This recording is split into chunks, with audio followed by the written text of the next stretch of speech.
Hi guys, welcome to our visual arts class today, where we are going to be looking at how we can take your newspaper background and start to make it look like something wonderful. Right, let's find out how we do it. Behind me, I've got the variety of steps that we've gone through so far, which can demonstrate the variety of different stages that you might be at.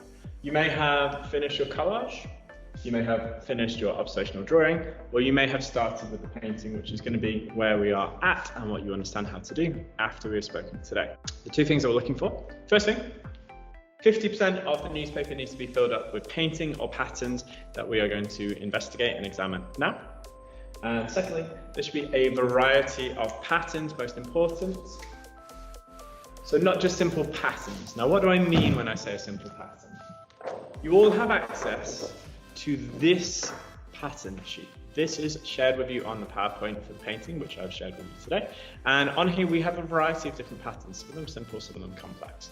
So let's say, for example, you really like the look of the polka dot one. Okay, well, you could just have polka dots in the background of the work, and you could fill 50% of the page up with it, and that would be excellent. However, it's not a variety of patterns, and it's not particularly a complex pattern. To make a complex pattern, all you need to do is to mix a variety of patterns.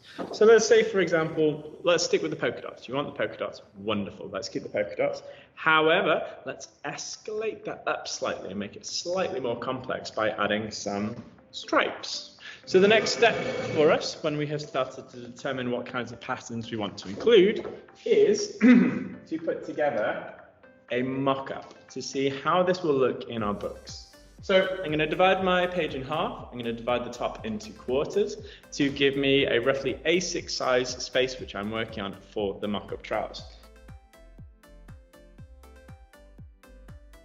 It's not bad, but I feel like there could be a little bit more to it. Maybe what we could try to do is to add another pattern to that, or to try and make it slightly complex, or to have a look and see if there's a way we can do this slightly differently. So what I'm going to do is I'm going to add in the curved stripes for this one, and I'm going to try a second version just to see how that goes together.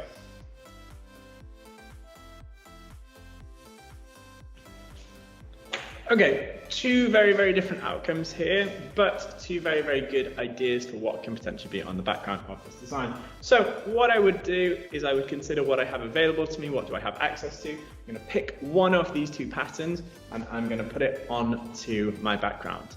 If you have access to acrylic paint, wonderful, that's great, go get it out. Use a pencil to draw the design on, then get started with the painting. If you do not have access to acrylic paint, say for example you are at home and you do not have that, then markers will work just as well. However, you will be more limited with the patterns you can choose because you might find that the newspaper resists the markers. So when you color over it, it might be that if you have a particular glossy magazine or newspaper you've put on top, then the marker might just rub off. If that is the case, you can work on a separate piece of paper, then cut elements of your patterns out and stick them on top. Obviously, the most ideal practice would be to work on it with acrylic. If that doesn't work, try and use your markers on the newspaper itself, and if that doesn't work, then that's when you have to get that piece of paper, draw the patterns on, cut them out, and stick them on the newspaper afterwards. The final step is to put your observational drawing on top, and I can't wait to see how those look. So I wish you the best of luck today. If you have any questions, by all means, please feel free to let me know. Otherwise, I look forward to seeing how they come out, and I will see you all very soon. Take care. Bye-bye.